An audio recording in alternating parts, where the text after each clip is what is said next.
The woman with dirt-streaked cheeks and a threadbare dress stood trembling in the November rain outside the Stillwater, Oklahoma boarding house, watching the landlady slam the door in her face for the third time that evening. Zenobia Dalton had arrived on the afternoon stagecoach with nothing but a carpetbag containing 2 spare dresses, a hairbrush, and the last $5 to her name, fleeing a past that had branded her with shame she could not shake. The year was 1878, and Stillwater was a rough frontier town perched on the edge of what folks still called Indian Territory, where cattle drives met railroad ambition, and everyone minded their business unless your scandal became too loud to ignore. Zenobia's scandal had traveled faster than the stagecoach. Somehow word had reached this dusty settlement that she had been cast out of her previous town for refusing the advances of a wealthy rancher's son, who then spread vicious lies about her character when his pride was wounded. The letters had arrived before she did, poisoning every well before she could drink. She had tried the boarding house on Main Street first, where the proprietress took one look at the name on her identification papers and said the rooms were all spoken for. The hotel near the railroad depot refused her outright, the clerk's eyes cold and judging. The third place, a shabby establishment that rented rooms by the week, had seemed promising until the landlady asked where she hailed from.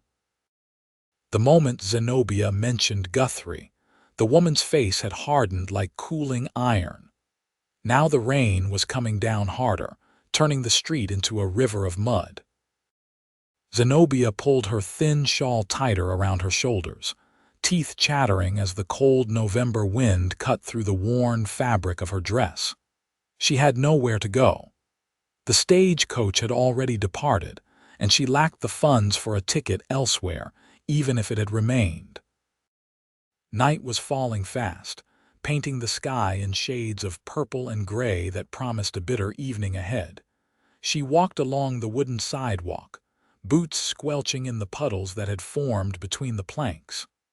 The general store was closing, the mercantile already dark. A saloon spilled light and raucous laughter into the street, but that was no place for a woman alone, not if she wanted to preserve what little remained of her reputation. She passed the church, considered knocking on the pastor's door, then thought better of it. If the boarding houses had heard the rumors, so had the preacher. At the edge of town, where the buildings gave way to open prairie and scattered homesteads, Zenobia finally stopped walking. Her feet ached, her dress was soaked through, and exhaustion pulled at every muscle in her body. She sank down on a covered bench outside the shuttered land office, drew her knees up to her chest, and allowed herself the luxury of tears. They came hot and bitter, mixing with the rain on her face. She did not hear the horse approach until it was nearly upon her. Looking up through blurred vision, she saw a massive figure astride an equally massive bay gelding, both horse and rider seemingly unbothered by the downpour. The man swung down from the saddle with easy grace despite his considerable size, and as he stepped closer to the awning, Zenobia got her first clear look at him. He stood well over 6 feet tall, with shoulders broad enough to fill a doorway and arms thick with muscle visible even beneath his heavy oilskin coat. His hair, dark brown and wavy, hung past his collar, plastered to his neck by the rain. A thick beard covered the lower half of his face, but his eyes caught her attention most, pale gray like storm clouds, studying her with an intensity that should have frightened her but somehow did not. He looked like he had been carved from the mountains themselves, all hard edges and raw strength. "You are soaked to the bone," he said, his voice a deep rumble that seemed to vibrate in the air between them. There was no judgment in his tone, only statement of fact. Zenobia tried to compose herself, wiping hastily at her tears. "I am fine, thank you. Just resting before I continue on." Those gray eyes narrowed slightly. "Continue on to where? There is nothing past this point but empty prairie for 10 miles, and the storm is getting worse." She had no answer for him that would not reveal her desperate circumstances. Silence stretched between them, broken only by the steady drum of rain on the awning above their heads. The man studied her for a long moment, then glanced back toward town. "You tried the boarding houses." Another statement, not a question. "How did you know?" "Because I saw Mrs. Henderson slam her door not 20 minutes ago as I was riding in for supplies. She does it with particular enthusiasm when she is refusing someone." He paused. "And because you have the look of someone who has been turned away from every door she has knocked upon." Fresh tears threatened, but Zenobia forced them back. "I will manage. You will freeze to death before morning," he said bluntly. "The temperature is dropping fast, and that dress will not keep you warm even if you wring it out. What do you suggest I do?" The words came out sharper than she intended, edged with desperation and fear. "I have tried every respectable establishment in this town. I have money to pay, but no one will take it. So unless you have a magical solution, I would appreciate being left to manage my own affairs." Instead of taking offense, the man simply nodded as if she had confirmed something he already suspected. "My name is Isaiah Ramsey. I have a cabin about 3 miles north of here, up in the hills. It is warm and dry, and I have a spare room. You are welcome to stay there until you sort out your situation." Zenobia stared at him in disbelief. "You are inviting a complete stranger to your home." "I am inviting a woman who clearly needs help and has nowhere else to go. The offer is genuine and without expectation of anything in return." His gray eyes held hers steadily. "I give you my word that you will be safe. I have a reputation in these parts for keeping to myself and minding my own business, but I do not hold with letting people suffer when I can prevent it." Every instinct screamed that she should refuse. Going alone to an isolated cabin with a strange man was beyond foolish. But as another gust of icy wind tore through the thin fabric of her dress, and she felt her fingers going numb with cold, Zenobia realized she had no better options. She could accept this unlikely offer, or she could spend the night shivering on this bench and hope she survived until morning. "You do not know anything about me," she said quietly. "You do not know what people say."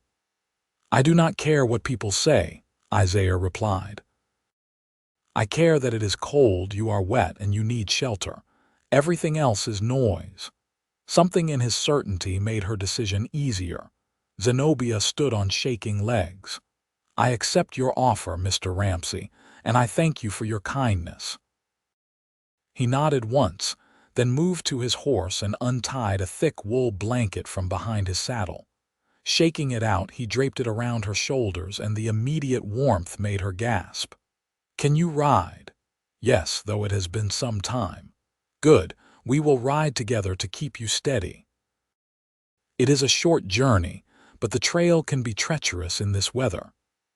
Isaiah mounted first, then reached down with one powerful arm and pulled her up behind him as if she weighed nothing at all. Zenobia settled herself on the horse's back, her carpetbag clutched in one hand while the other gripped Isaiah's coat for balance. The wool blanket kept most of the rain off, and the warmth radiating from his broad back cut through some of the chill that had settled deep in her bones. They left the lights of Stillwater behind, heading north into the darkening hills. The rain continued its relentless assault, but Isaiah guided his horse with sure confidence along a narrow trail that wound between scrub oak and wild grass. Zenobia could see almost nothing in the gathering darkness, trusting entirely that this stranger would bring her somewhere safe and not to harm. After what felt like an eternity, but was probably closer to 30 minutes, she saw a light ahead. As they drew nearer, a cabin materialized from the gloom, solid and well-built, with smoke rising from a stone chimney. A small barn stood nearby, and a covered porch stretched across the front of the dwelling. It looked sturdy and welcoming, a haven from the storm.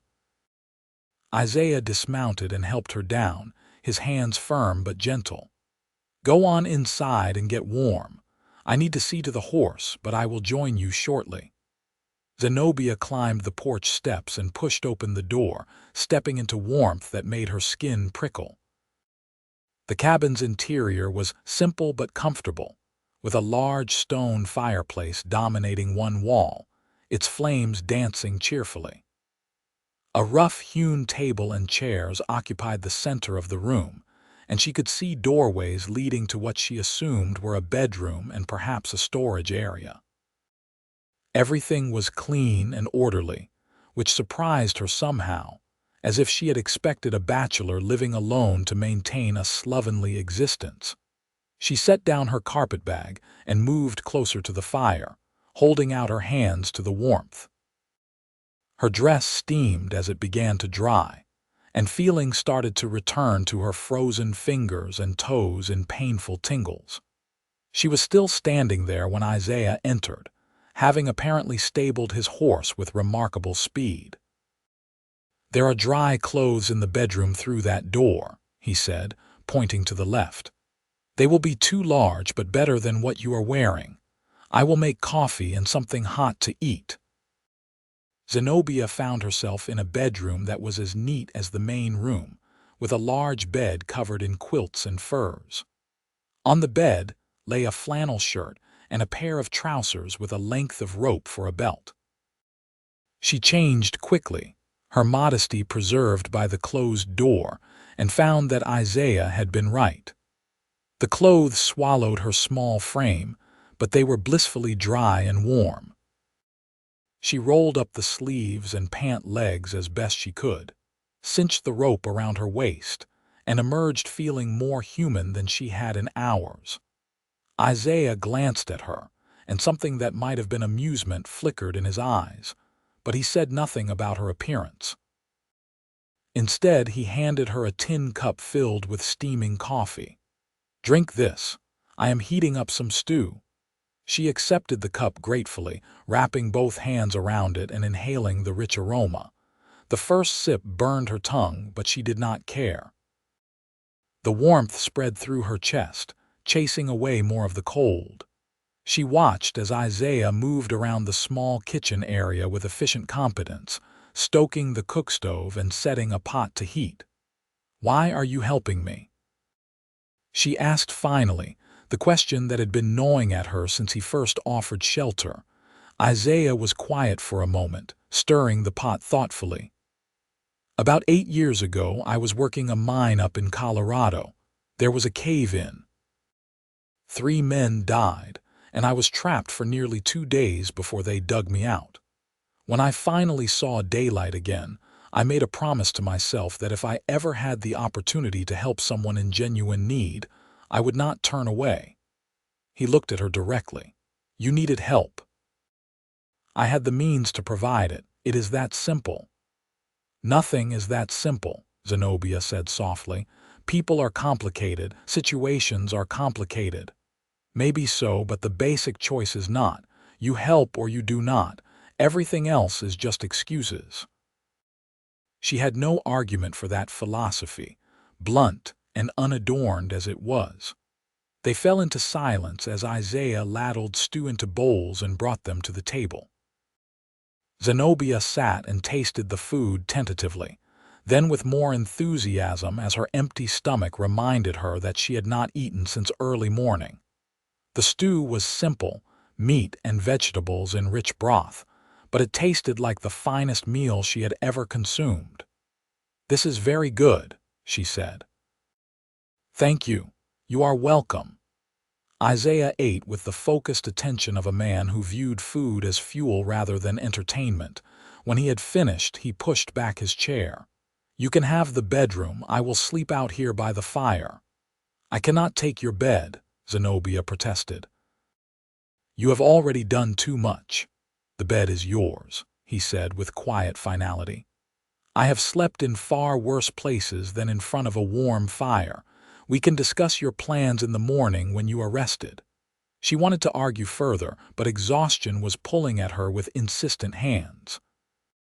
The prospect of a real bed of safety and warmth was too tempting to refuse. "Thank you, Mr. Ramsey. I do not know how I will ever repay your kindness." "No repayment necessary. Sleep well." Zenobia retreated to the bedroom, closing the door behind her. She climbed between the quilts and furs, which smelled faintly of cedar and wood smoke, and despite the strangeness of her circumstances, fell almost immediately into a deep and dreamless sleep. When she woke, sunlight was streaming through the bedroom window and the smell of frying bacon filled the air. For a disoriented moment, she could not remember where she was. Then the events of the previous night came flooding back. She sat up slowly, every muscle in her body aching from cold and exhaustion and too much walking in worn boots.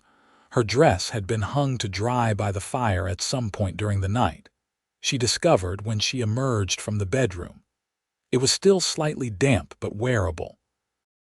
Isaiah was at the stove, his back to her, and she took the opportunity to study him in daylight. He wore simple work clothes, a flannel shirt stretched across those impossibly broad shoulders and canvas pants tucked into scuffed boots. His hair, dry now, showed hints of copper when the light hit it right. He moved with the solid confidence of a man entirely comfortable in his own skin and his own space. "Good morning," she said, and he turned. "Morning. I hope you slept well." "Better than I have in weeks, if I am being honest." She gestured to her dress. "Thank you for drying this." It seemed the practical thing to do. He set a plate on the table, eggs and bacon and thick slices of bread. "Sit and eat. Then we can talk about what comes next." Over breakfast, Zenobia found herself telling him more than she had intended. The words spilled out, the whole sorry tale of Marcus Whitfield and his unwanted attentions, her refusal and his vindictive lies, the way her reputation had been shredded before she could defend herself.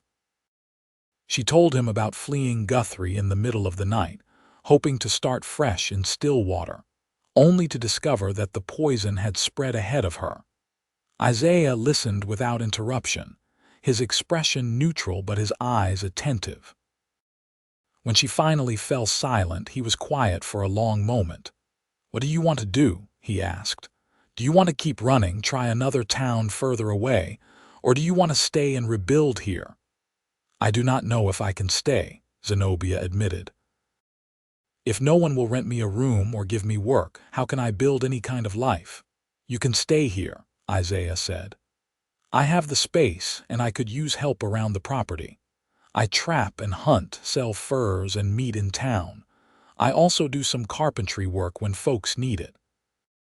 There is plenty to keep two people occupied, and you would earn your keep with cooking, mending, garden work come spring.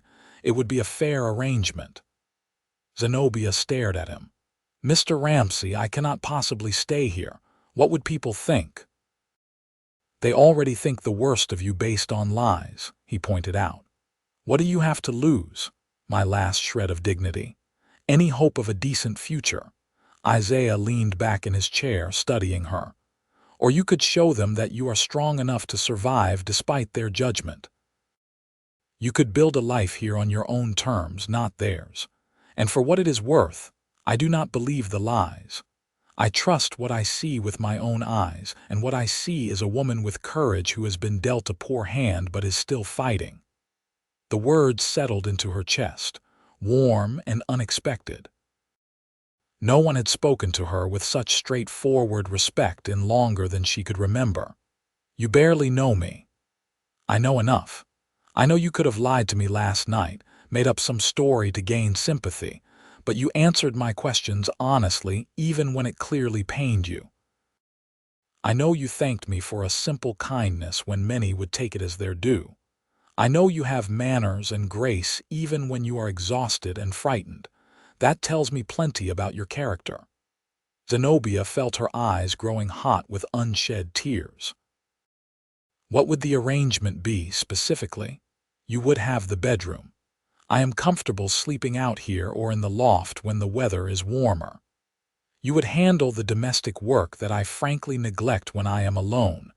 I would provide shelter, safety, and food.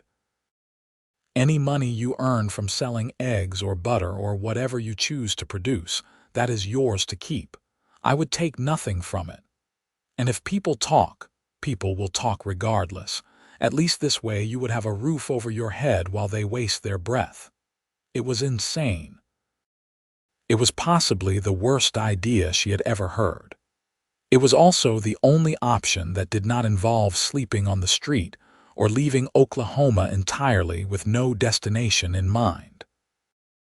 And there was something about Isaiah Ramsey, some fundamental decency in his manner, that made her want to trust him despite every reasonable objection. I would need to contribute financially, she said slowly. I cannot be a burden. You would not be a burden if you are working. But if it makes you feel better, once you have money saved, you can contribute to supplies. How long would this arrangement last? As long as it needs to. If you find a better situation in town, you would be free to take it. If you want to leave entirely, I would not stop you.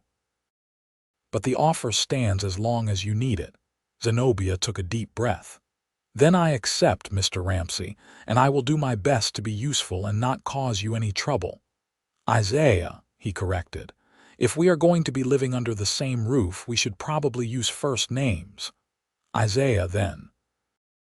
And I am Zenobia, though most people call me Zena. Zena it is. He rose from the table, gathering the dishes.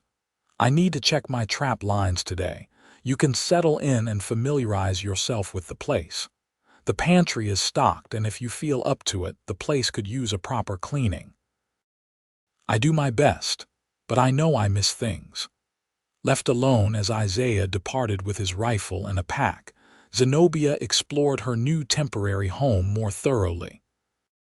The cabin was larger than it had seemed the night before, with a sizable loft above the main room that Isaiah must have been using for storage and sleeping.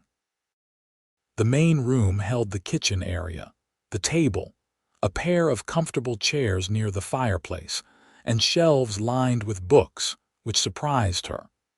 She examined the titles and found everything from Shakespeare to practical guides on farming and animal husbandry.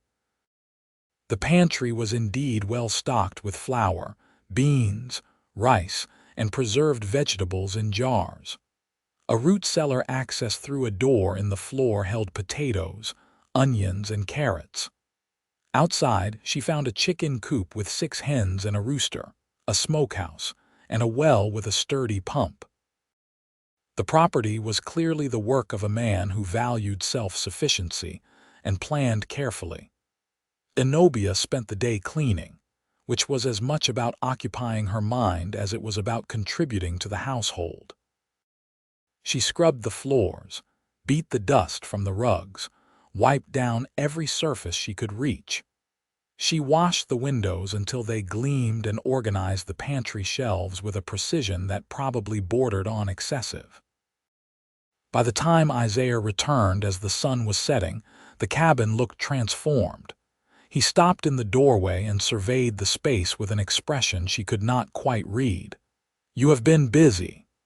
"I wanted to be useful," Zenobia said, suddenly worried that she had overstepped. "I hope I did not move things you cannot find now. Everything looks fine, better than fine." He set down a brace of rabbits. "I will clean these outside, then we can have them for supper." Over the following days they fell into a rhythm. Isaiah would leave early to tend his trap lines or hunt, sometimes disappearing for the entire day. Zenobia would manage the household, discovering a satisfaction in the simple tasks that kept her hands and mind occupied. She baked bread that Isaiah declared the best he had ever tasted. She mended his clothes, which had been in desperate need of attention, and started a quilt from scraps of fabric she found in the loft. They shared meals and gradually began to share conversation as well. Isaiah was not a talkative man by nature, but when he did speak, his words carried weight. He told her about his childhood in Kentucky, the youngest of 5 brothers, how he had left home at 16 to find his own way in the world.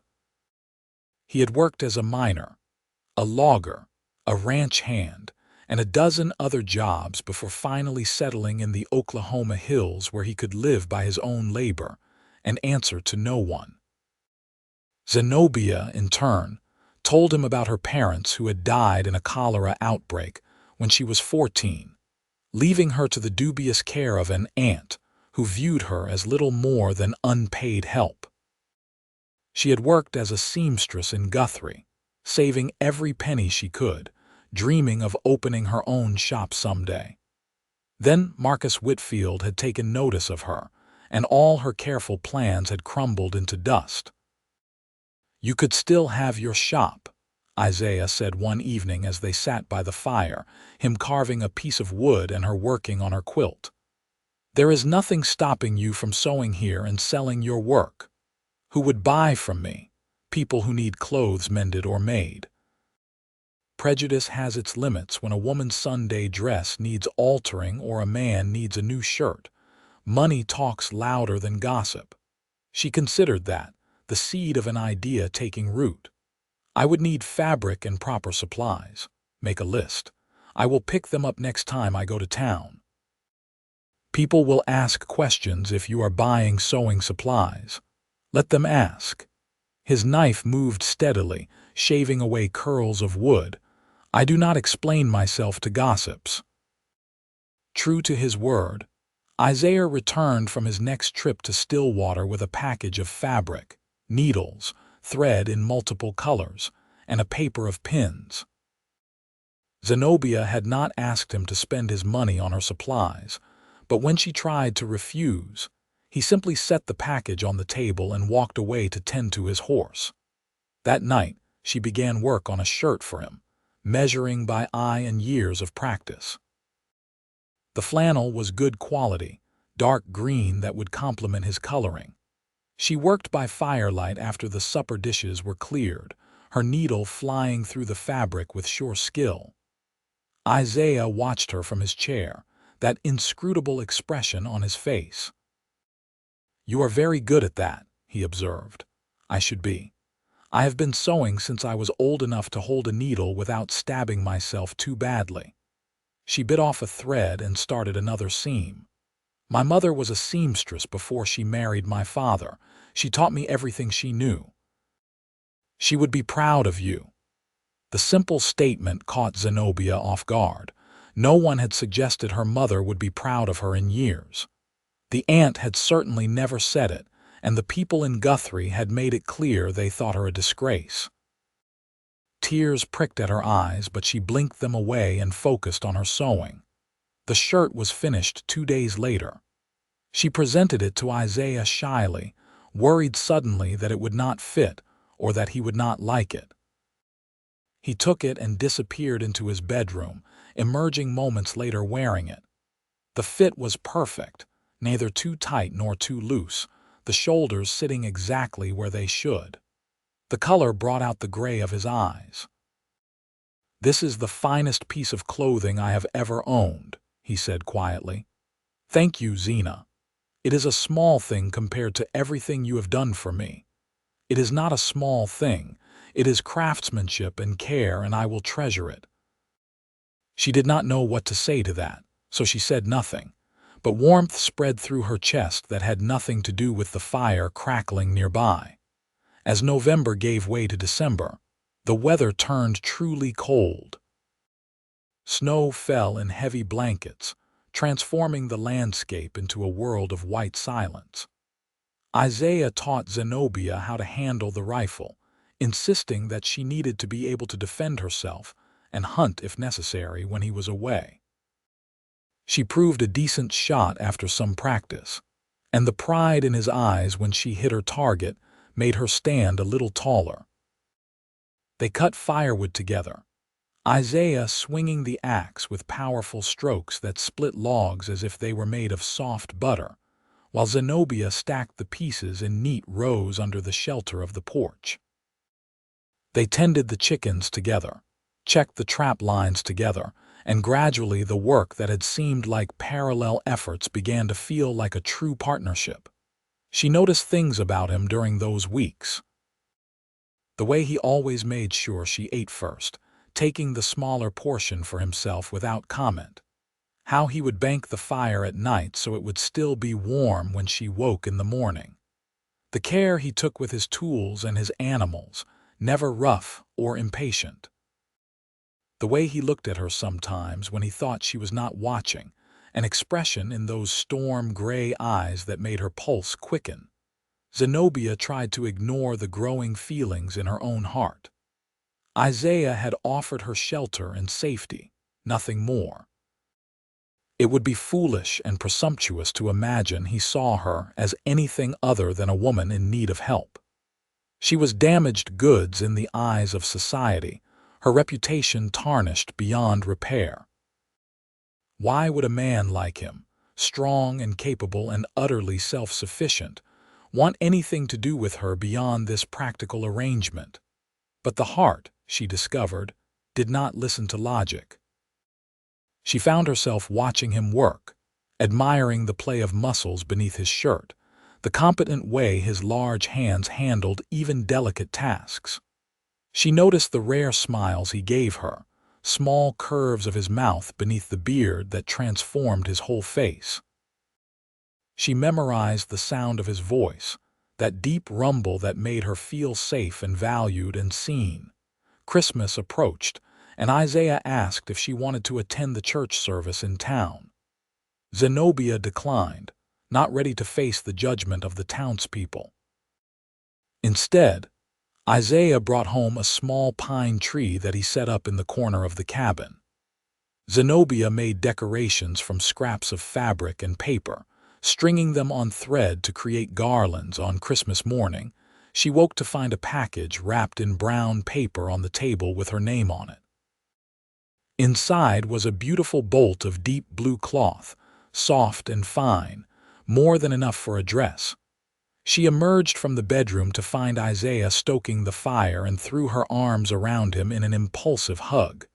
"Thank you," she said against his broad chest. "It is beautiful." His arms came up slowly to return the embrace, careful and gentle despite his strength. "I am glad you like it. The mercantile owner's wife helped me choose. I wanted something nice." "It is more than nice. It is perfect." She pulled back to look up at him, suddenly aware of how close they were, how warm he felt, how fast her heart was beating. "I made something for you as well." She retrieved her own package and handed it to him. He opened it carefully, revealing a thick wool scarf knitted in shades of gray and brown. "I know you have a scarf already," Zenobia said quickly, "but that one is quite worn and I thought it is perfect," Isaiah interrupted. "Thank you, Zena." He wound it around his neck, and she reached up without thinking to adjust how it lay, smoothing the fabric with her fingers. Her hand brushed his jaw, and he went very still. Their eyes met and held, and the moment stretched between them, charged with possibility. Then a log in the fireplace shifted and cracked loudly, breaking the spell. They moved apart, both suddenly fascinated by other parts of the room. But something had changed, a line had been crossed, and they both knew it. The days after Christmas felt different. The air between them hummed with unspoken tension. Every accidental touch or shared glance weighted with meaning. Zenobia found herself torn between hope and fear. What if she had misread everything? What if Isaiah's kindness was just kindness and nothing more? She could not bear to ruin the safety she had found by pushing for something he did not want to give. Isaiah, for his part, seemed to be waging his own internal battle. He was quieter than usual, often staring into the fire with a furrowed brow. Once or twice Zenobia caught him starting to speak, then stopping himself, the words dying unuttered. The breaking point came on a bitter evening in early January. Isaiah had been unusually quiet during supper, and afterward, instead of settling by the fire as was their custom, he paced the cabin like a caged animal. "Is something wrong?" Zenobia finally asked, worry gnawing at her. "Have I done something to upset you?" "No," he said immediately. "God, no. You have not done anything wrong." "Then what is troubling you? Please tell me. I can see something is weighing on your mind." Isaiah stopped pacing and turned to face her fully. In the firelight, his expression was intense, almost fierce. "I am trying to be honorable," he said roughly. "I am trying to do the right thing, but I am finding it damn near impossible. I do not understand. You came here because you needed help. You needed safety and shelter, and I gave you those things with no expectations. I told you that you would be safe with me, and I meant it." He ran a hand through his hair in frustration. "But somewhere along the way, things changed for me. You changed things. And now I am standing here trying to figure out how to be the man I am supposed to be while feeling things I have no right to feel." Zenobia's heart hammered against her ribs. "What things?" "I have feelings for you, Zena." The words came out like a confession torn from somewhere deep inside him. "I care about you in a way that has nothing to do with being a decent human offering shelter. I think about you constantly. I look forward to coming home because you are here. I find excuses to be near you, to hear your voice, to see you smile. And it is driving me insane because you are under my protection, and I am not supposed to—" "Isaiah," she interrupted, rising from her chair. "Stop talking." He went silent, watching her with wary eyes as she crossed the space between them. When she was close enough to touch, she placed her hand on his chest, feeling the rapid beat of his heart beneath her palm. "I care about you too," she said softly. "I have been trying not to, trying to convince myself that what I feel is just gratitude, but it is more than that. So much more. You make me feel valued and respected and safe. You make me laugh. You make me want to build a life instead of just surviving day to day. And when you look at me the way you are looking at me right now, I cannot breathe." "Zena," he breathed, and her name on his lips sounded like a prayer. "I know my reputation is ruined. I know that being with me will only bring you trouble and gossip. But if you truly care for me, if this is real, then I do not want to hide from it anymore. I do not want to pretend that what I feel is not there." In response, Isaiah cupped her face with both hands, his palms rough from work but infinitely gentle. "Your reputation means nothing to me. What other people think means nothing to me.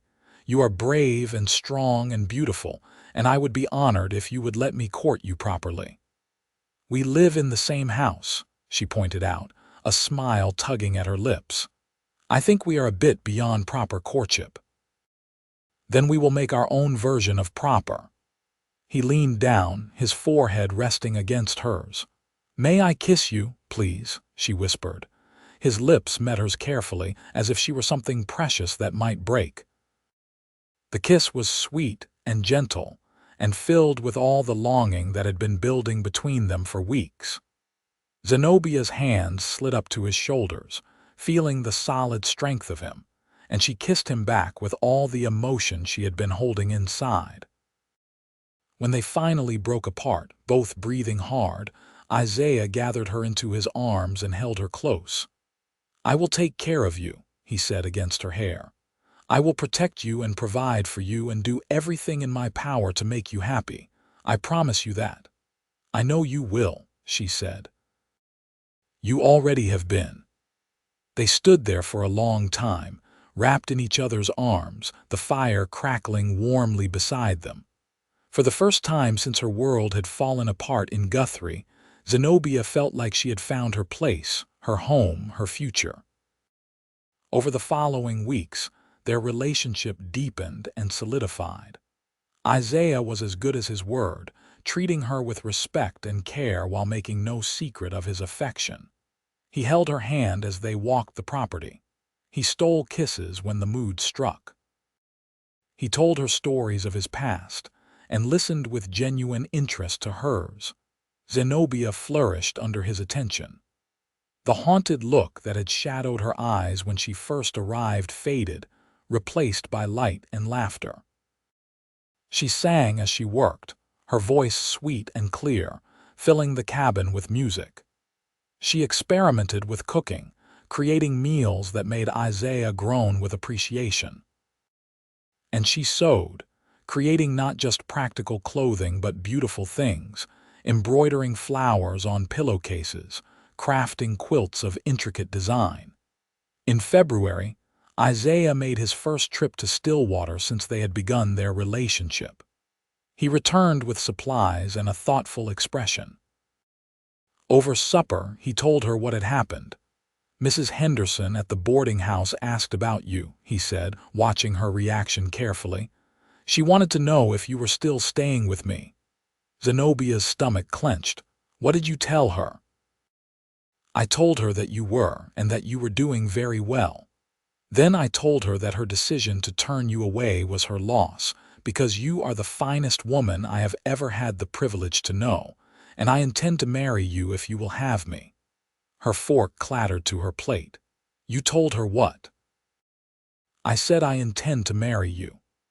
Isaiah reached across the table and took her hand. "I realize I am going about this backwards, but I wanted you to know my intentions are serious before I actually ask the question. I do not want you to think this is just words. I want a future with you, Zena. I want to build a life together, have a family if you are willing, grow old on this land with you by my side." Tears spilled down her cheeks, but for once they were happy tears. "I want that too, all of it. Then will you marry me? Will you be my wife, officially and in the eyes of God and everyone else?" "Yes," she said without hesitation. "Yes, I will marry you." Isaiah came around the table and pulled her into his arms, kissing her thoroughly. "We can have the wedding as soon as you like. Small and private, or we can wait until spring and have something larger if you prefer." "Small and soon," Zenobia said firmly. "I do not need a big ceremony. I just need you."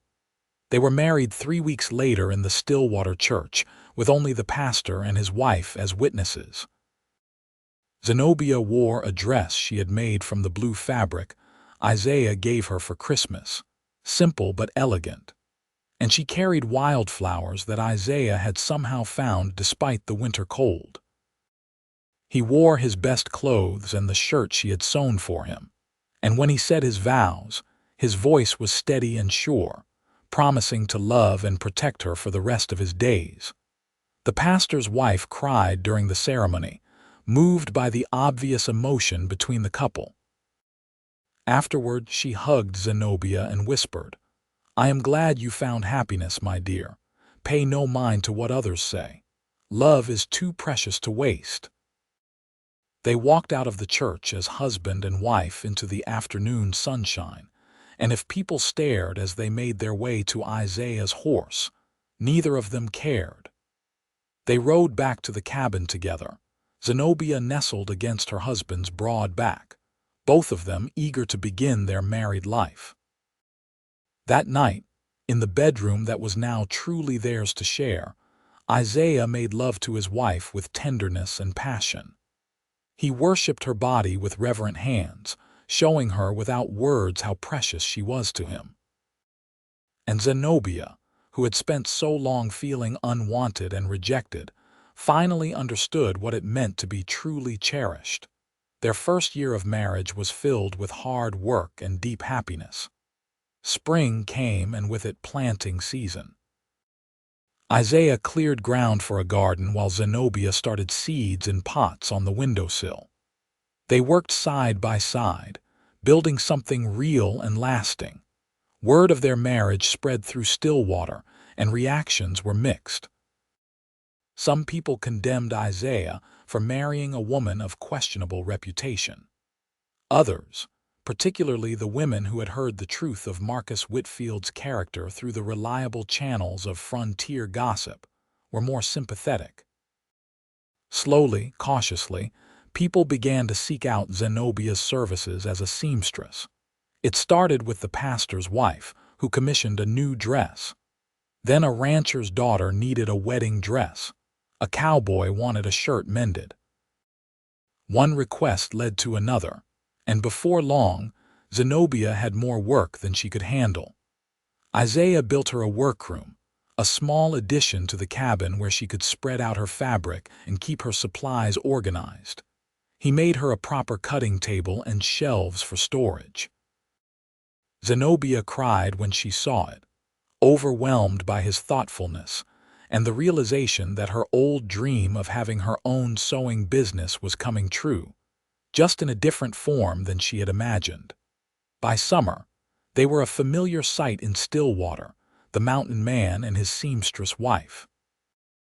Isaiah's reputation as an honest, hard-working man helped smooth over some of the prejudice against Zenobia, and her own skill and pleasant demeanor won over more. There were still those who whispered and judged, but they no longer had the power to wound her. She had Isaiah's love and respect, she had work that fulfilled her, and she had a home where she belonged. In August, Zenobia realized she was pregnant. She told Isaiah one evening after supper, nervous about his reaction despite knowing how much he wanted children. His response was to let out a whoop of joy that probably echoed across the hills, then to carefully, gently pull her into his arms. "We are going to have a baby," he said wonderingly. "We are going to be parents." "Yes," she said, laughing and crying at the same time. "Are you happy?" Happy does not begin to cover it. He placed his large hand carefully on her still flat stomach. "Thank you, Zena.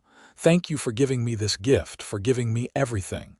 "You gave me everything first," she reminded him. "You gave me a home when everyone else turned me away. You gave me hope when I had none left. You gave me love when I thought I was unlovable. This baby, this life we are building, it all started because you saw someone in need and decided to help." "I am the one who benefited most from that decision," Isaiah said. "You have brought light and warmth into my life. You have made this cabin a home. You have made me happier than I ever thought possible." They held each other as the sun set beyond the hills, painting the sky in shades of gold and crimson, both of them overwhelmed with gratitude for the path that had led them to this moment. The pregnancy progressed smoothly. Isaiah fussed over Zenobia, insisting she not lift anything heavy or overwork herself. She tolerated his protectiveness with amused patience, knowing it came from love and concern. Her sewing customers, learning of her condition, began bringing gifts for the baby, tiny clothes and blankets and toys. Even some of the women who had been coldest toward her softened, offering advice and well wishes. Impending motherhood, it seemed, was a bridge that crossed many social divides.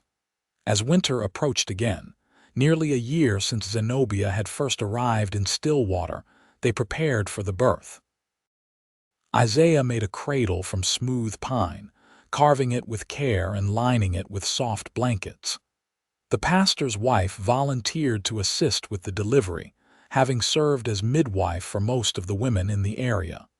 Everything was ready. Their son was born on a snowy evening in March of 1880, entering the world with a lusty cry that announced his strong lungs and healthy constitution. Isaiah, who had been pacing the cabin like a nervous cat during the labor, was ushered in to meet his child. When he took the tiny bundle in his large hands, tears streamed unashamedly down his face. "He is perfect," Isaiah breathed. "Absolutely perfect. You want to hold him closer to Mama," the pastor's wife suggested gently, and Isaiah moved to sit carefully beside Zenobia on the bed. Zenobia looked at her husband holding their son, both of them looking at the tiny face with wonder, and felt complete. They named the boy Thomas, after Isaiah's father, and he became the center of their world. Thomas thrived in the mountain cabin, growing strong and healthy under the devoted care of his parents. Isaiah proved to be a natural father, patient and playful with his son, while Zenobia managed to balance motherhood with her sewing business, often working with Thomas in a sling against her chest. The rhythm of their days was filled with work and laughter and love. When Thomas was 6 months old, something unexpected happened. Marcus Whitfield appeared in Stillwater, apparently having business with a local rancher. The news reached Isaiah through the general store owner, and he came home with a grim expression. "He is here," Isaiah said simply, and Zenobia knew immediately who he meant. "I want you to stay close to the cabin while he is in the area. I do not trust him." "I am not afraid of him anymore," Zenobia said, though her hands trembled slightly as she nursed Thomas. "He has no power over me now." "Maybe not, but I will not take chances with your safety or our son's." 2 days later, Marcus made his way to their cabin, riding up in expensive clothes on a fine horse. Isaiah met him on the porch, rifle held casually but unmistakably ready. "This is private property," Isaiah said coldly. "State your business or leave." Marcus had the grace to look uncomfortable, his eyes darting from Isaiah's formidable form to the cabin behind him. "I heard that Zenobia Dalton was living here. I wanted to speak with her." "That is Zenobia Ramsey now, and she has nothing to say to you." "I wanted to apologize," Marcus said, and he actually sounded sincere. "I wanted to tell her that I was wrong, that the things I said were lies born of wounded pride, and that I regret the harm I caused." "Your regret is noted," Isaiah said. "Now leave, please," Marcus said. "I have been carrying this guilt for over a year. My conscience will not let me rest until I have tried to make amends." Zenobia appeared in the doorway, Thomas on her hip. "I heard what you said," she told Marcus, "and I appreciate the apology, though it comes rather late. I lost my home, my livelihood, and nearly my life because of your lies. An apology does not undo that damage." "I know," Marcus said miserably. "I know, and I am sorry. I have been thinking about writing to the people in Guthrie, telling them the truth, clearing your name properly." "Do what your conscience demands," Zenobia said. "But my name is clear where it matters, in my husband's eyes and my own. I have a good life now, better than anything I had before. In a strange way, your cruelty led me to where I was meant to be. So I forgive you, Marcus Whitfield, not for your sake but for mine, because I will not carry bitterness in my heart." Marcus looked stunned, then humbled. "You are more gracious than I deserve. Thank you." He tipped his hat to both of them and rode away. Isaiah turned to his wife. "That was well said." "I meant it," Zenobia replied. "He cannot hurt me anymore. We have built something real here, something that no lies or gossip can destroy. I am happy, Isaiah, truly, completely happy." He kissed her forehead, then Thomas's downy head. "As am I, my love, as am I." The years rolled forward, bringing new challenges and joys. Thomas grew into a sturdy boy with his father's gray eyes and his mother's gentle spirit. 2 years after his birth, Zenobia gave them a daughter, Catherine, who had her father's dark hair and a stubborn streak that made them both laugh. Then another son, Samuel, who was quiet and observant, always watching everything with curious eyes.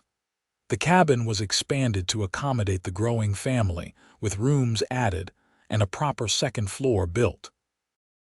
Isaiah's carpentry skills, learned through necessity, became refined through practice, and he occasionally took commissions for furniture or building projects. Zenobia's sewing business remained steady, providing a reliable income that supplemented what Isaiah earned from trapping and hunting. Stillwater grew around them, transforming from a rough frontier town into a proper settlement with a school, more churches, and a growing sense of community. The Ramseys became respected members of that community, known for their hard work, honest dealings, and the love evident in their family. Zenobia, who had once been turned away from every door, now had doors open to her wherever she went. On their 10th wedding anniversary, Isaiah surprised Zenobia with a trip to Guthrie, the town she had fled a decade earlier. They left the children with the pastor's wife and made the journey on horseback, arriving to find a town much changed. The people who had shunned her were older now, many having moved on to other places. The ones who remained seemed embarrassed when they recognized her, as if ashamed of their earlier judgment. They did not stay long, just long enough for Zenobia to lay flowers on her parents' graves and to feel the satisfaction of closure. She was no longer the frightened, desperate woman who had escaped in the night. She was Zenobia Ramsey, wife and mother, businesswoman and member of a community. She had proven that lies could not destroy truth, that character was built through adversity, and that sometimes the worst moments led to the best destinations. On the ride back to Stillwater, Isaiah asked her, "You ever regret how things happened? Wish you could have avoided all the pain?" Zenobia considered the question carefully. "I wish Marcus had not lied, and I wish people had been kinder. But do I regret the path that led me to you? Never, not for a single moment. You were worth every hardship, every tear, every door slammed in my face. Because all of that led me to your door, and you did what no one else would. You saw me as a person deserving of basic human kindness. You looked past the rumors and gossip and made your own judgment, and in doing so, you gave me back my life. You gave me a life worth living," Isaiah countered. "Before you, I was just existing, going through the motions. You brought purpose and meaning and more love than I knew what to do with. We built this together, Zena. Everything we have is because we chose each other and refused to let anyone else define our worth." They rode in comfortable silence after that, hands occasionally touching as the horses walked side by side. The setting sun painted the Oklahoma sky in brilliant colors, and in the distance, they could see the smoke from their chimney, marking home. The children rushed to greet them when they arrived, Thomas lifting his younger siblings so they could see better, all of them talking at once about the things that had happened while their parents were gone. Isaiah scooped up Catherine and Samuel while Thomas walked beside him, already tall enough at 10 to help with real work around the property. Zenobia followed them inside, her heart full to bursting with gratitude for this life, this family, this home. That night, after the children were asleep, and they sat together by the fire as they had done countless nights before, Zenobia found herself thinking about that rainy November evening so long ago. She remembered standing outside that boarding house, watching the door close in her face, feeling like she had reached the end of everything. She remembered the despair and fear, the certainty that she had nowhere to go and no future to hope for. And then Isaiah had appeared, this mountain man with his broad shoulders and steady gray eyes, and he had simply said she could come home with him. No judgment, no demands, just a basic human kindness that had saved her life in every way that mattered. "I love you," she said into the quiet room. Isaiah looked up from the wood he was carving, a smile crossing his bearded face.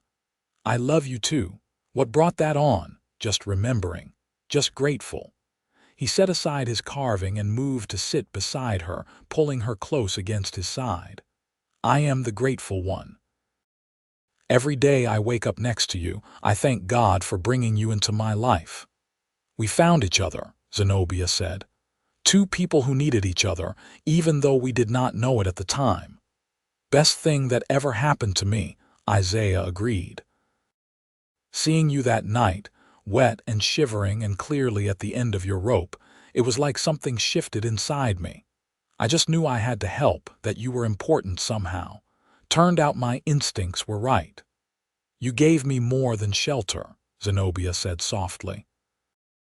You gave me dignity when the world tried to strip it away. You treated me like I mattered when everyone else acted like I was worthless. You showed me what real love looks like, patient and kind and steadfast. You taught me that my past did not define my future, that I could build something new and good if I had the courage to try. And you showed me that opening my heart was worth the risk, Isaiah replied. That letting someone in, building a life with another person, was better than any solitary existence I could have maintained. You made me a better man, Zena. You gave me a reason to be better. They sat together as the fire burned low, talking softly about their dreams for the children, about improvements they wanted to make to the property, about the mundane and profound aspects of life shared. Eventually, they retired to their bedroom, climbing into the bed where their children had been conceived and where they found comfort in each other's arms night after night. The years continued their steady march. Thomas grew into a young man with his father's strength and his mother's compassionate heart. He took over more of the heavy work around the property, learning everything Isaiah could teach him about surviving and thriving in Oklahoma's challenging landscape.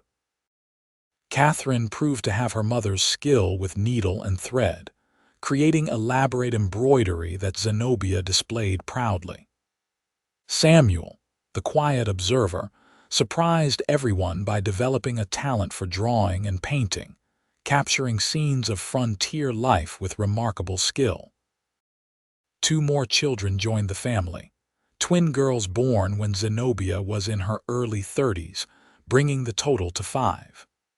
The cabin, expanded multiple times, was always full of noise and laughter and the organized chaos of a large family.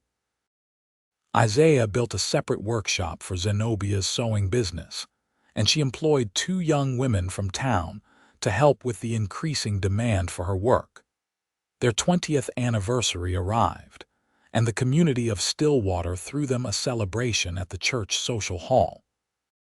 Zenobia, now in her early 40s and still beautiful, stood with Isaiah's arm around her waist as their neighbors toasted their enduring marriage. The woman who had once been turned away from every door was now beloved in the town, known for her generosity, skill, and the way she welcomed everyone into her home regardless of their circumstances. Isaiah, his hair now showing silver at the temples but his body still strong from constant physical labor, gave a speech that had half the women in the room crying. 20 years ago, he said, his deep voice carrying easily through the hall, I met a woman standing in the rain with nowhere to go. She was scared and alone, rejected by people who should have helped her. I offered her a place to stay because it was the right thing to do. What I did not know was that I was bringing home the other half of my soul. Zena made my house a home. She gave me a family when I thought I would live and die alone. She showed me what it means to truly love someone, to build a life together through good times and hard times, to be partners in every sense of the word. She is my best friend, the love of my life, and the finest person I have ever known. These 20 years have been the greatest blessing of my existence, and I look forward to 20 more and 20 after that, as long as God grants us time together. Zenobia kissed him right there in front of everyone, and the room erupted in cheers and applause. Later, as they danced together, she whispered in his ear, "You are still the best thing that ever happened to me, and you are still the most beautiful woman in the territory," he replied. Inside and out. As they aged, they made plans for their legacy. Thomas would inherit the property and the house, already knowing how to maintain everything his father had built. Catherine, married now to a kind young man from town, had started her own sewing business with her mother's blessing and support. Samuel had gone east to study art formally, sending home drawings and paintings that adorned every wall. The twins, still young, showed promise in different directions, one drawn to teaching and the other to music. Isaiah and Zenobia watched their children grow and flourish, knowing they had broken the cycle of rejection and pain that could have defined their family. They had chosen love over bitterness, openness over judgment, and in doing so had created something beautiful that would outlast them. On a spring evening 30 years after their first meeting, Isaiah and Zenobia sat on the porch of their home, watching the sunset paint the Oklahoma hills in gold and purple. Their grandchildren played in the yard, Thomas's children and Catherine's, the next generation of Ramseys carrying on the family legacy. "Did you ever imagine it would turn out like this?" Zenobia asked, her hand clasped in Isaiah's weathered one.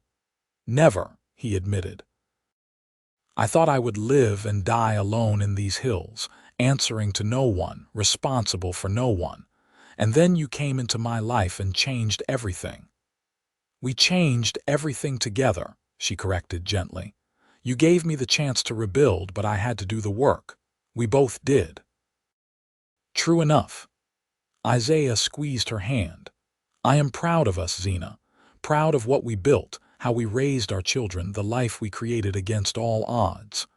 I am proud, too, and grateful every single day that you were the man riding past that evening, that you had the compassion to stop and help, that you saw me as a person worth saving." "You saved yourself," Isaiah said. "I just provided the location. You had the courage to accept help, to trust again after being betrayed, to build something new. That took real strength."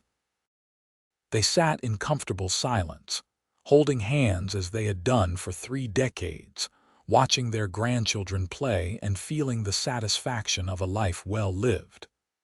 The woman who had been turned away from every door had found the one that mattered most. The man who had lived for solitude had discovered that connection brought meaning. Together they had created a home filled with love, a family built on acceptance, and a legacy that would endure long after they were gone.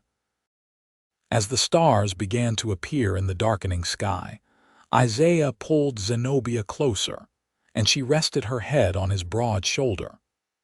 The sounds of children's laughter drifted up from the yard, mixing with the evening songs of birds settling for the night. The air smelled of honeysuckle and wood smoke, familiar and beloved. "I love you," Zenobia murmured. "From that first night until my last breath, I will always love you." "And I love you," Isaiah replied, pressing a kiss to her silver-streaked hair. "You are my home, Zena.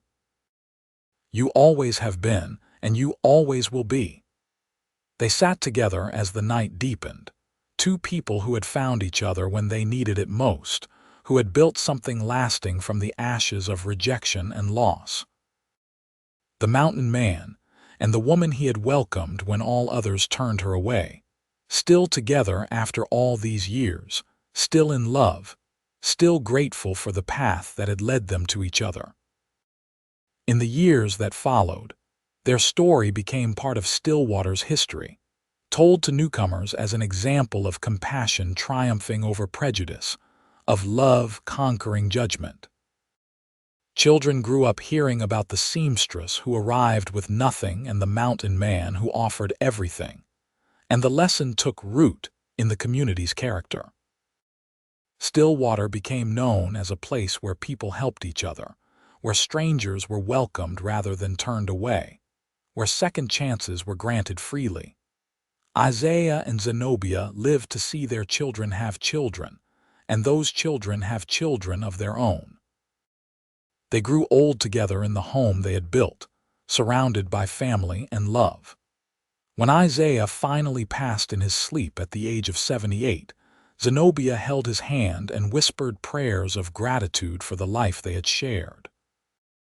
She followed him 2 years later, dying peacefully in the same bed where 5 children had been born and where countless nights of love and companionship had been spent. They were buried side by side on a hill overlooking their property, under tall oak trees that Isaiah had planted decades earlier. The headstones were simple, bearing their names and dates and a single inscription chosen by their children. They opened their hearts and found home. The house remained in the family for generations, each subsequent owner maintaining it with the same care Isaiah had shown, each one knowing the story of how it all began. The workshop where Zenobia had sewn became a place of business for her daughters and granddaughters, the skill passing down through the years. The trap lines Isaiah had walked became trails that his descendants hiked, remembering the man who had carved a life from the wilderness. But more than the physical legacy, Isaiah and Zenobia left behind an example of what it meant to truly love, to truly see another person's worth, to truly welcome someone when the rest of the world turned away.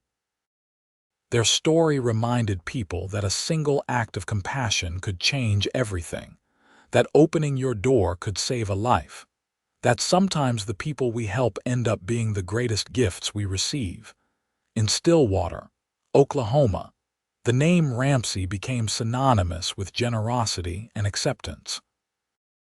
When newcomers arrived with nowhere to go, someone would inevitably mention Isaiah and Zenobia, the couple who proved that kindness mattered, that character triumphed over gossip, that love built on mutual respect and shared values could withstand any storm.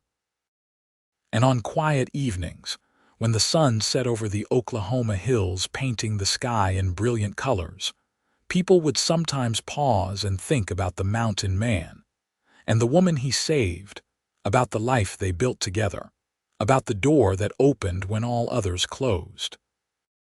They would remember that everyone deserves a second chance, that compassion costs nothing but gives everything, and that sometimes the most important thing we can do is simply welcome someone home.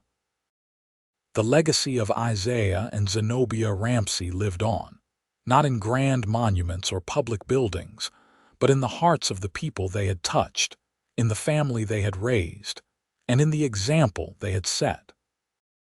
They had shown that love was stronger than prejudice, that acceptance was more powerful than judgment, and that a single act of kindness could ripple forward through time, touching lives that would never know their names but would benefit from the compassion they had embodied. Their story was complete, their lives fulfilled, their love eternal. The woman who had been turned away from every door had found her home. The man who had opened his door had found his heart. Together they had created something beautiful that would never truly end, because real love, the kind that transforms lives and builds legacies, never dies.